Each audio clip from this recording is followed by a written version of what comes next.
जय हिंद दोस्तों, स्वागत है आपका आपके अपने चैनल स्टडी ब्लास्टर पर और मेरा नाम है दिनेश आर्य। अब देखिए, बहुत सारे सवाल यहाँ पर रेलवे ग्रुप डी का जो रिजल्ट डेट यहाँ पर घोषित की गई है उससे यहाँ पर बहुत सारे सवाल आकर खड़े हो गए। तो पहला सवाल तो ये आकर खड़ा हो गया कि आखिर जो पीईटी यहाँ पर लिया जाएगा, क्या सभी जोन का पीईटी एक ही डेट पर स्टार्ट हो जाएगा? पहला सवाल तो ये है। और दूसरा सवाल ये है कि किन लोगों को यहाँ पर पीईटी की तैयारी शुरू करनी चाहिए, यानी कि हमारे अगर कितने रॉ मार्क्स आ रहे हैं कि हम आज से ही पीईटी की तैयारी में लग जाएं। और तीसरा जो सबसे बड़ा सवाल यहाँ पर है कि जो यहाँ पर पीईटी का जो समय दिया गया है, यहाँ पर आप मान लीजिए आपका रिजल्ट जो है 22, 23 या 24, इन 3 डेट में से एक दिन आपका रिजल्ट घोषित हो जाएगा, इसकी 100% गारंटी है। अब यहाँ पर जो रेलवे ने किया है कि यहाँ पर बहुत ही कम समय दिया है, जैसा कि मान लीजिए आप 24 हम लेके पकड़ लेते हैं एक बार, और यहाँ पर जनवरी के फर्स्ट वीक में, फर्स्ट वीक कहने का मतलब है यहाँ पर 5 या 6 जनवरी से आपका पीईटी स्टार्ट हो जाएगा। अब ये जो पीईटी है ये सभी जोन का एक साथ होगा या फिर अलग अलग यहाँ पर डिवाइडेशन होगा? तो इन सारे मुद्दों पर, इन सारे क्वेश्चंस पर हम बात करेंगे। तो सबसे पहले तो यहाँ पर देखिए रिजल्ट पर, तो रिजल्ट पर मैं बात करूंगा। तो यहाँ पर देखिए, जैसा कि मैंने आपको पहले भी कहा था कि आपका रिजल्ट यहाँ जल्दी घोषित नहीं होगा। वो सभी लोग जो कि ये कह रहे थे कि यहाँ पर रिजल्ट जो है 10 तारीख को आ जाएगा, 11 को आ जाएगा, 12 को आ जाएगा, जैसे ही यहाँ पर पीईटी की डेट का नोटिस आया था, मैंने आपको उसी दिन बोल दिया था कि यहाँ पर आपका रिजल्ट अब जल्दी नहीं आने वाला है, रिजल्ट बिल्कुल लास्ट में जाएगा, यानी कि दिसंबर के या तो लास्ट में जाएगा या फिर जनवरी के फर्स्ट में भी ये जा सकता है, क्योंकि जनवरी के फर्स्ट वीक में तो पीईटी स्टार्ट करने के लिए ही कहा गया है। लेकिन यहाँ पर पीईटी की डेट देकर रेलवे ने ये चीज़ तो क्लियर कर दी थी कि यहाँ पर जो रिजल्ट है वो अभी तक तैयार नहीं हुआ है। तो यहाँ पर देखिए, अब खुद ही रेलवे ने ये क्लियर भी कर दिया कि रिजल्ट जो है आपका 24 दिसंबर तक जो है डिक्लेयर कर दिया जाएगा, उसमें कोई दिक्कत वाली बात नहीं है। चलिए, 24 दिसंबर तक आपका रिजल्ट आ ही जाएगा और आपको यहाँ पर रिजल्ट के बाद मुश्किल से 10 दिन का समय मान लीजिए या 12 दिन का समय मान लीजिए, इतना ही समय आपको पीईटी के लिए मिलने वाला है। अब यहाँ पर जो आपको 10-12 दिन का समय मिलने वाला है, तो इस बीच क्या आपको यहाँ पर रिजल्ट का वेट करना चाहिए या फिर यहाँ पर आपको आज से ही पीईटी की तैयारी शुरू कर देनी चाहिए? और किन लोगों को यहाँ पर पीईटी की तैयारी शुरू कर देनी चाहिए, वो लोग यहाँ पर ध्यान से सुने। जिन भी लोगों के मार्क्स, यानी कि आप एससी हैं, एसटी हैं, जनरल हैं, ओबीसी हैं, ईडब्ल्यूएस हैं, किसी भी कैटेगरी से अगर आप हैं और अगर आपका रॉ मार्क्स, मैं रॉ मार्क्स की बात कर रहा हूं, ध्यान से सुनिएगा इस चीज़ को। तो रॉ मार्क्स की हम बात कर रहे हैं, तो रॉ मार्क्स अगर आपका 42 आ रहा है, 43 आ रहा है, 44, 45 अगर आपका रॉ मार्क्स आ रहा है, तो आपको आज से ही पीईटी की तैयारी शुरू कर देनी है। बिल्कुल आपको इधर उधर किसी भी बात में, किसी भी यूट्यूबर की बात में, किसी भी और चैनल की बात में यहाँ पर नहीं पढ़ना है कि यहाँ पर इतने से कम नंबर वाले जो है फेल हो जाएंगे या कट ऑफ इतनी जाएगी या उतनी जाएगी, इससे कोई भी लेना देना नहीं है। देखिए, क्योंकि अगर आपका मार्क्स यहाँ पर 40, 45, 42, 43 भी आ रहा होगा और अगर आपका नॉर्मलाइजेशन अच्छा हो जाता है, यानी कि नॉर्मलाइजेशन इस बार शिफ्ट वाइज होगा, जैसे कि आपकी शिफ्ट के अंदर आपके बराबर या आपसे कम मार्क्स वाले कितने कैंडिडेट हैं, तो उसके अकॉर्डिंग ही आपका मार्क्स यहाँ पर इंक्रीज होगा।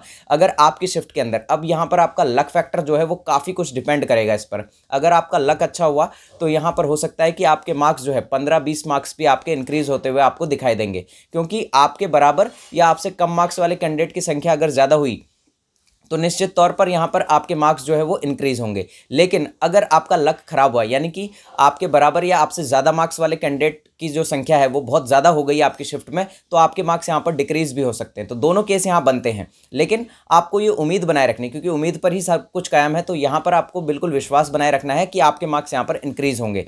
तो इसीलिए आपको पीईटी की तैयारी शुरू कर देनी है। चाहे आपके नंबर 43 भी आ रहे हैं ना, तो भी आप पीईटी की तैयारी शुरू कर दीजिए, क्योंकि कट ऑफ यहाँ पर इस बार ज़्यादा नहीं जाने वाला है। अब देखिए, कुछ लोग ये कह रहे हैं कि कट ऑफ बहुत हाई जाएगा। कट ऑफ हाई जाएगा, पर वो क्यों जाएगा? क्योंकि नॉर्मलाइजेशन अच्छा होगा। अगर आपका नॉर्मलाइजेशन में 10, 15, 20 मार्क्स बढ़ेगा, तो जो रॉ मार्क्स का आपका आ रहा है कट ऑफ, यानी कि आपके जो रॉ मार्क्स बन रहे हैं उससे तो ऊपर ही जाएगा कट ऑफ, ये तो बात तय है। लेकिन अगर आपके रॉ मार्क्स आ रहे हैं, जो भी रॉ मार्क्स आपका अभी आ रहा है, वो रॉ मार्क्स पर ही हमने आपको कट ऑफ बनाया है। और उस कट ऑफ को आप देख लीजिए, हमारा कट ऑफ का वीडियो प्रॉपर बना हुआ है, उस कट ऑफ के वीडियो को आप देख लीजिए, आपको एक आइडिया भी आ जाएगा। और बाकी मैंने आपको इस वीडियो में भी बता दिया है कि यहाँ पर अगर आपके मार्क्स 45, 43, 44 कुछ भी आ रहे हैं, तो आप यहाँ पर उम्मीद मत छोड़िए और कल से ही पीईटी की तैयारी शुरू कर दीजिए। क्योंकि पीईटी के लिए देखिए आपको समय बिल्कुल भी नहीं मिलने वाला है। रिजल्ट के बाद 10 दिन आपको मुश्किल से मिलेंगे, 10 से 12 दिन, और उसमें आप यहाँ पर पीईटी की तैयारी नहीं कर पाएंगे, क्योंकि स्टेमिना नहीं बन पाएगा। मैं बार बार आपसे स्टार्टिंग से ये कह रहा हूँ, जिस दिन से आपका यहाँ पर एग्जाम हुआ है उसी दिन से मैं आपसे कहता हुआ चल रहा हूँ कि आपका स्टेमिना नहीं बन पाएगा। 10 से 15 दिन यहाँ पर स्टेमिना बनाने के लिए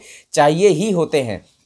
अब देखिए, पहले तो आपको अपनी बॉडी को यहाँ जनरेट करना है कि आपकी बॉडी यहाँ पर 1000 मीटर दौड़ने के लायक है या फिर नहीं है। जब आप यहाँ पर 5 से 10 दिन के अंदर अपनी बॉडी को इस हैबिट में डाल लेंगे कि आपको यहाँ पर 1000 मीटर दौड़ना आ गया है, यानी कि आपकी बॉडी जो है उस चीज़ के हैबिचुअल हो गई है कि 1000 मीटर आपकी बॉडी दौड़ सकती है। फिर उसके बाद आपको अपनी टाइमिंग पर यहाँ काम करना है। हो सकता है शुरुआत में आपको 10 मिनट लगे, 15 मिनट लगे, पर इस टाइम को आपको धीरे धीरे कम करना है। और अब यहाँ पर एक टाइम की बजाय आप 2 टाइम दौड़ना चालू कर दीजिए। एक बार आप सुबह रनिंग कीजिए और एक बार शाम को रनिंग कीजिए। और देखिए, रनिंग यहाँ पर आपका जो रनिंग होता है, जनरली यहाँ पर देखिए कई कैंडिडेट का ये सवाल था कि सर राइट साइड से यहाँ पर सर्कल बनता है या फिर लेफ्ट साइड से यहाँ पर सर्कल बनता है। तो जनरली तो यहाँ देखा गया कि राइट साइड से ही आपका सर्कल बनता है, लेकिन आपको प्रैक्टिस देखिए, जिस भी ग्राउंड में आप प्रैक्टिस करते हैं उस ग्राउंड में आप दोनों तरफ की प्रैक्टिस रखिएगा, यानी कि आपका लेफ्ट हैंड साइड वाले सर्कल की प्रैक्टिस भी रखेगा और राइट हैंड साइड वाले सर्कल की भी प्रैक्टिस रखिएगा। दोनों तरफ के जो सर्कल हैं उनकी प्रैक्टिस आपको करनी है, यानी कि 2 राउंड उधर के और 2 राउंड उधर के आपको मारने, ताकि यहाँ पर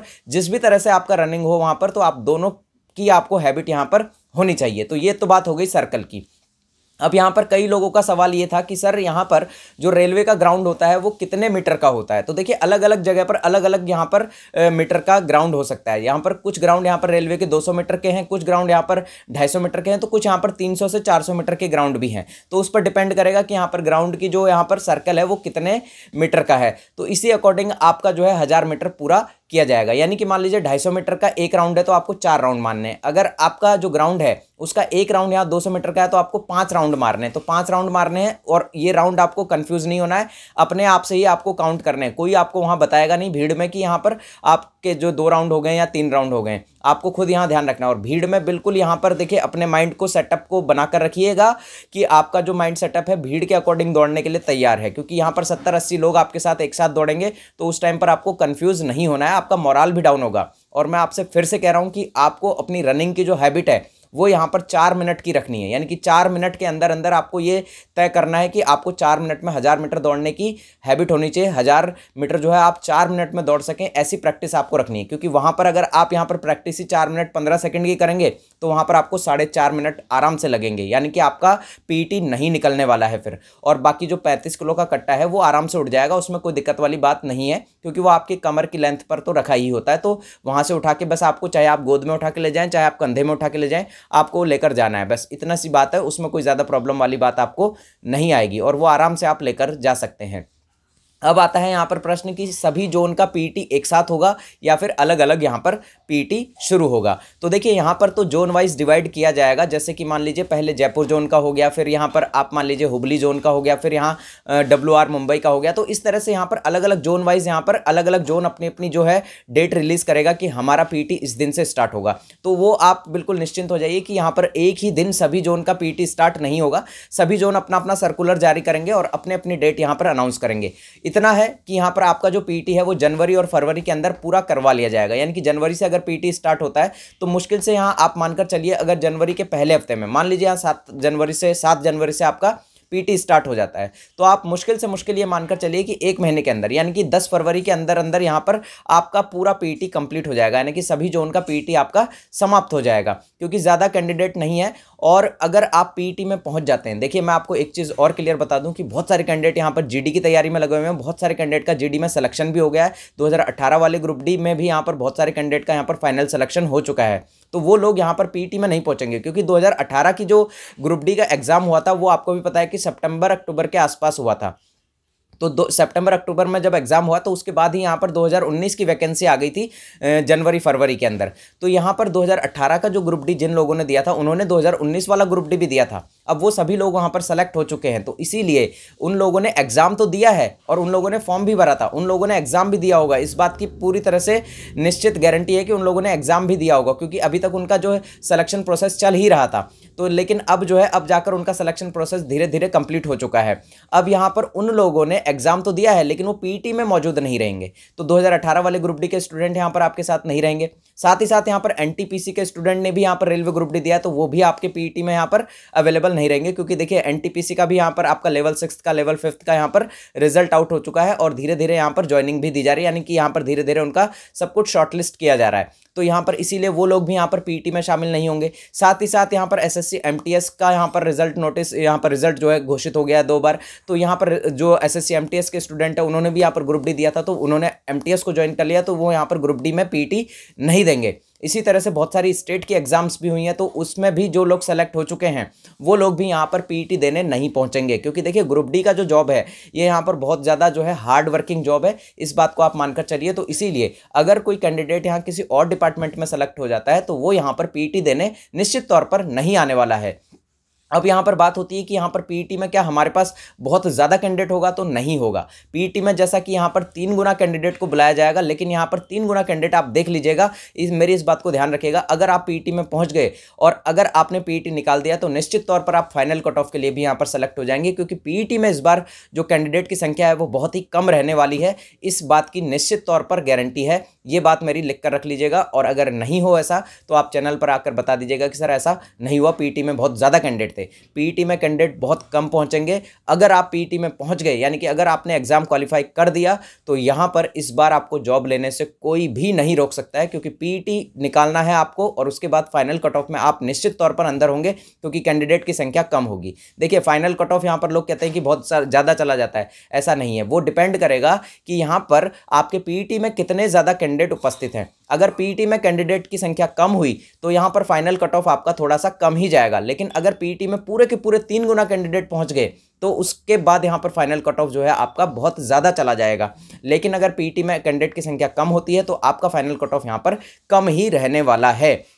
अब यहाँ पर देखिए एक चीज़ और समझिएगा कि यहाँ फाइनल कट ऑफ जो है वो किस चीज़ पर डिपेंड करेगा, ये हमने आपको बता ही दिया है। अब यहाँ फाइनल कट ऑफ के बाद आपका जो डीवी है और उसके बाद आपका मेडिकल होना है, तो मेडिकल और डीवी जो है आपके होने वाले हैं, तो उसके लिए क्या क्या डॉक्यूमेंट आपको बनाने हैं, डीवी में आपको कौन कौन से डॉक्यूमेंट तैयार रखने हैं, उनकी पूरी लिस्ट हमने बना दी है, पूरा वीडियो हमने बना दिया है। कौन कौन से डॉक्यूमेंट आपको आज ही तैयार कर लेने हैं, क्योंकि यहाँ पर जैसे ही आपका पीटी होगा उसके बाद डीवी चालू हो जाएगा, तो कुछ दिनों बाद ही आपको जो है डॉक्यूमेंट यहाँ पर प्रस्तुत करने के लिए कहा जाएगा। लेकिन अगर आपके पास वो डॉक्यूमेंट नहीं हुए तो आपको बहुत बड़ी प्रॉब्लम यहाँ पर हो जाएगी। तो इसीलिए जो भी डॉक्यूमेंट आपको चाहिए वो आज के आज ही आप बनवा लीजिए और सारे डॉक्यूमेंट को यहाँ पर रेडी रखिए अभी से ही। यहाँ पर अगर आपका कोई ईबीसी का सर्टिफिकेट है, आपका ओबीसी का सर्टिफिकेट है, कोई और यहाँ पर एफिडेविट बनवाना है, वो सभी चीज़ें आप बनवा कर रख लीजिए। आपकी कोई मार्कशीट है उसको बनवा कर रख लीजिए। तो ये सारे काम आपको आज ही कर लेने हैं, यानी कि अभी से ही यहाँ पर सभी काम को करके रख लेना है, ताकि बाद में आपको किसी भी तरह की कोई प्रॉब्लम ना आए। अब यहाँ पर बात आती है सीसीए वाले कैंडिडेट की। तो सीसीए वाले कैंडिडेट का यहाँ पर एक सवाल बार बार आता है कि सर जो हमारा रिजल्ट जारी होगा, क्या वो हमारा रिजल्ट सभी के साथ जारी होगा? तो आपका रिजल्ट सबके साथ ही जारी होगा, सभी कैंडिडेट का रिजल्ट एक साथ यहाँ पर जारी किया जाएगा। दूसरा सवाल यहाँ पर सीसीए कैंडिडेट का आता है कि सर हमारा जो रिजल्ट बनेगा वो यहाँ पर सिर्फ सीबीटी के मार्क्स से बनेगा या सीबीटी प्लस एनएसी के मार्क्स जोड़कर यहाँ पर बनेगा?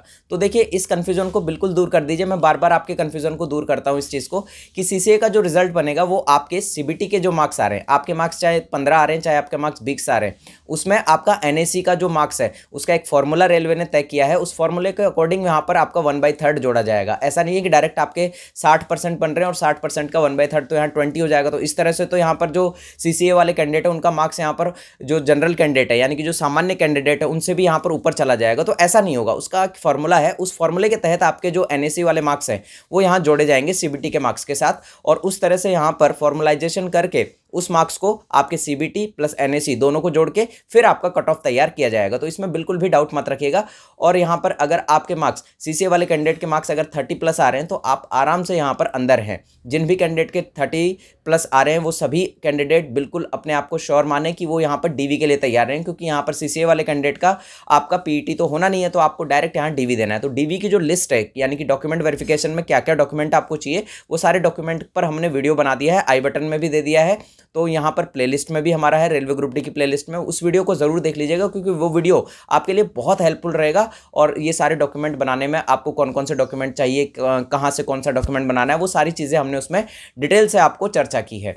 तो सारी चीज़ें हो सकता है मैंने आपको बताने की कोशिश यहाँ पर कर दी है। और अगर फिर भी आपका कोई सवाल रह गया हो तो नीचे हमारा इंस्टाग्राम का लिंक दिया हुआ है, इंस्टाग्राम पर जुड़कर आप डायरेक्ट डीएम भी हमें कर सकते हैं। और अगर कोई शिकायत हो वीडियो से तो नीचे कमेंट बॉक्स में आप अपनी शिकायत लिख सकते हैं, और अगर कोई सुझाव हो तो वो भी आप नीचे कमेंट बॉक्स में हमें कमेंट कर सकते हैं। तो मिलते हैं अगले वीडियो में, तब तक के लिए जय हिंद, जय भारत।